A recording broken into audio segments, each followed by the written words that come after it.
Hello everybody, welcome back to the channel. As the title suggests, it's about why I stopped doing calisthenics. When I first started this channel about 11 years ago, I'd started doing calisthenics. I've only got 4 videos up, but I had lots of little videos of me doing workouts at parks, and I deleted them and I only left up like these training sampler type videos. I had been doing calisthenics probably a year or so before this. I started off because I got a pull-up system from Kmart for $100, and so I googled pull-ups on YouTube, and one of the first things that came up was the Barbarians. And so I started watching their videos, and I was just like blown away at what Zeph and Rick and all the lads were doing over in America. If you haven't seen this type of video before, it was really inspiring. So I got into learning how to do a muscle up. So this is a muscle up here. And so on my channel, I had like videos before this of like my first 10 pull-ups, my first 5 muscle-ups, stuff like that. There was a forum called barbarians.com where you could talk to Zeph and Rick and all the crew and everyone around the world that was getting into calisthenics, because it was kind of big. It was at the same time that CrossFit was happening, and I just loved it. You're outside. I had 2 kids, so we'd go to the park and just they'd play and I'd do a workout. Eventually I got kind of pretty good at it.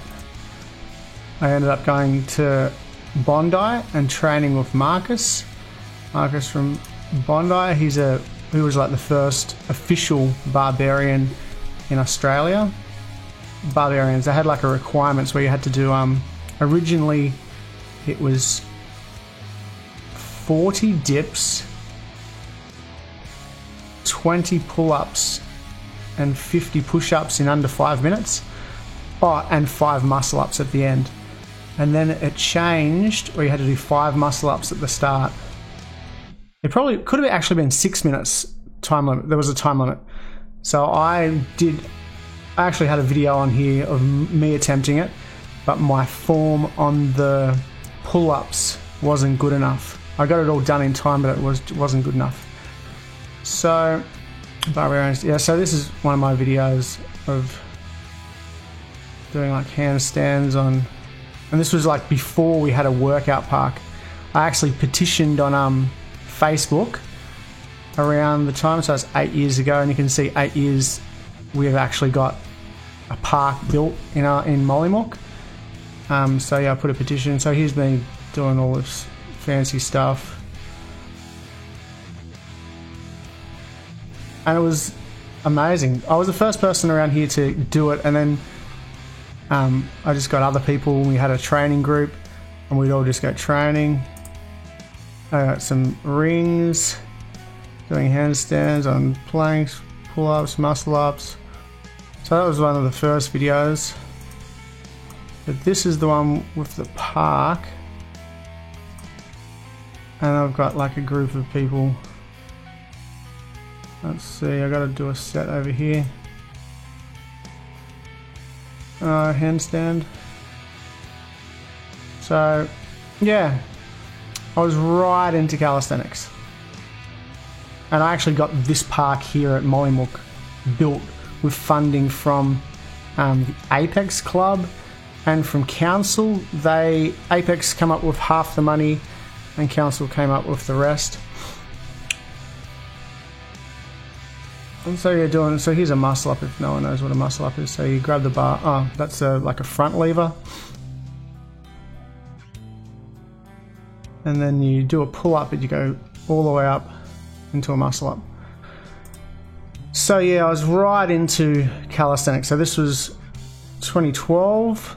Around this time, I started getting chronic pain in my right side and flank around the back, and I went to the doctor and they diagnosed me with muscle damage. So I took some time off. The pain went away after 3 months. And then probably 6 months later, it came back again.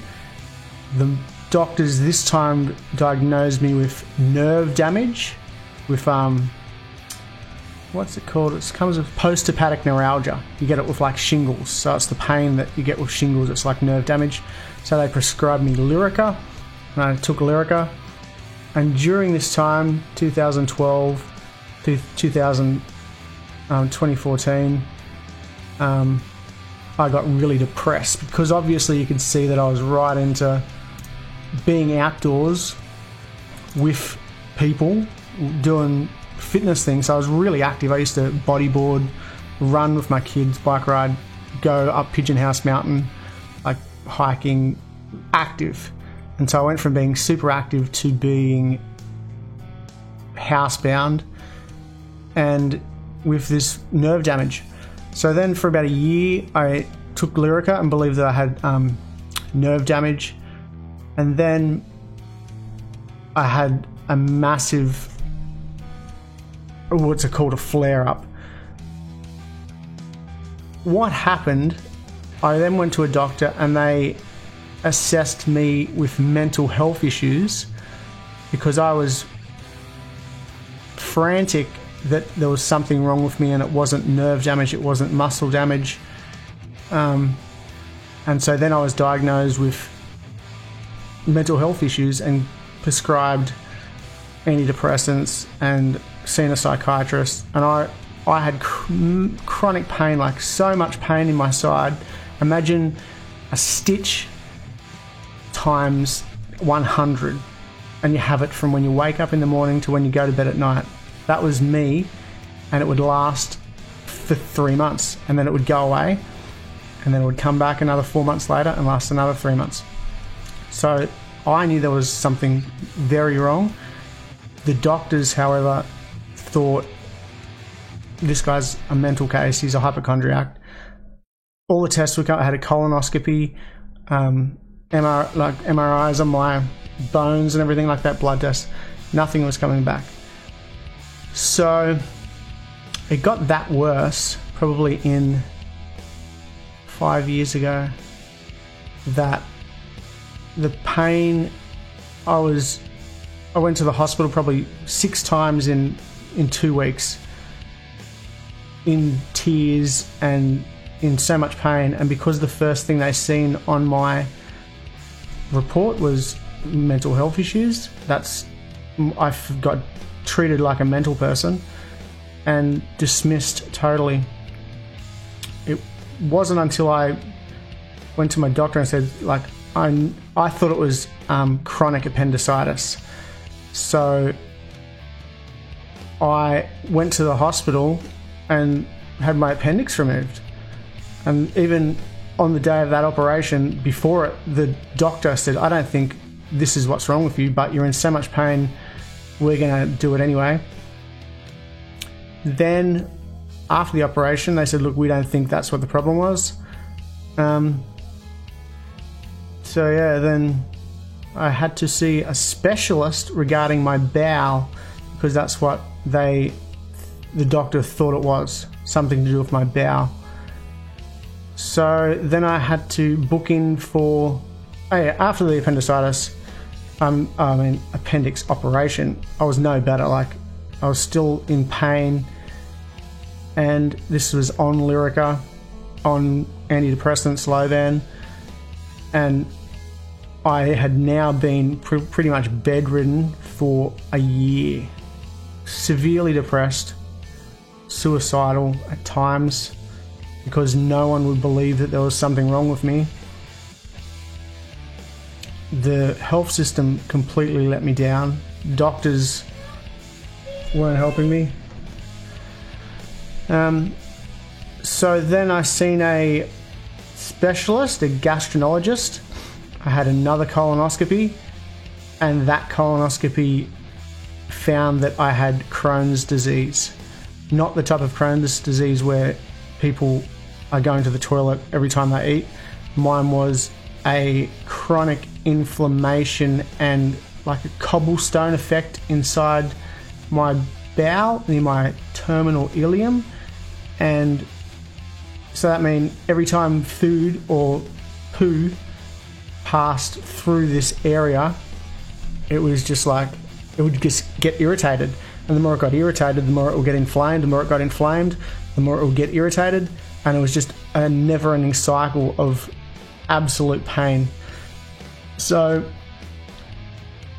then he prescribed me a type of steroid that I had to take for 3 months. I had to increase... Who's this dude? No thanks. So that was one of my trailers. Let's put another one on.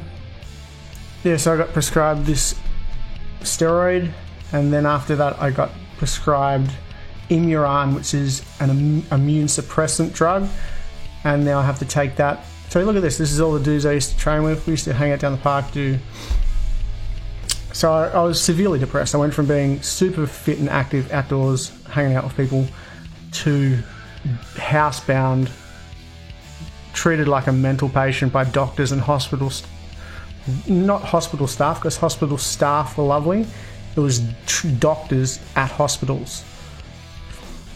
And yeah, so now I take Imuran, and I'm going to have to take Imuran probably for the rest of my life.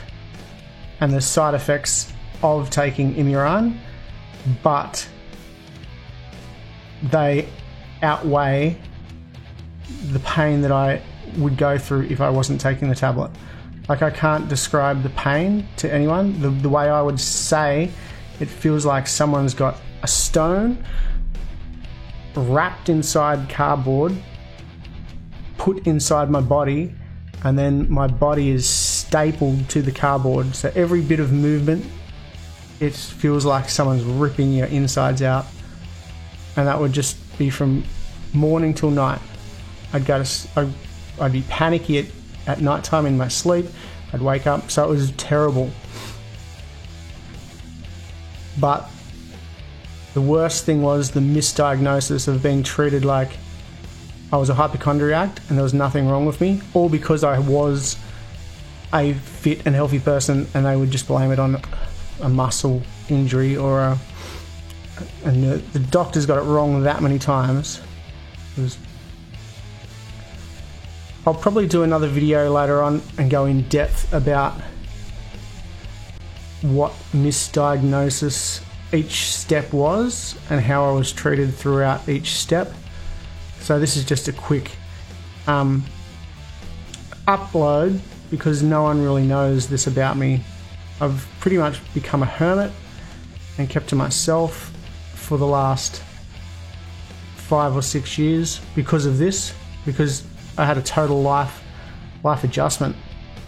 I was, like I said, I was severely depressed, suicidal at my lowest points, and like when you were able to do things like this, to then go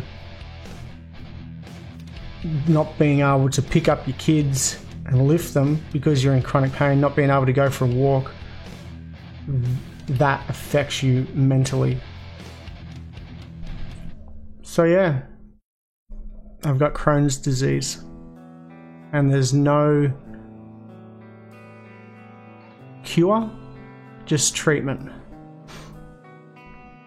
So I will do another story or another few stories on different stages of my diagnosis and misdiagnosis, but I just thought I'd share with you what this channel was like before I got Crohn's disease. Alright, thank you for watching. I hope you found this interesting. Hit like and subscribe for more content, and see you next time.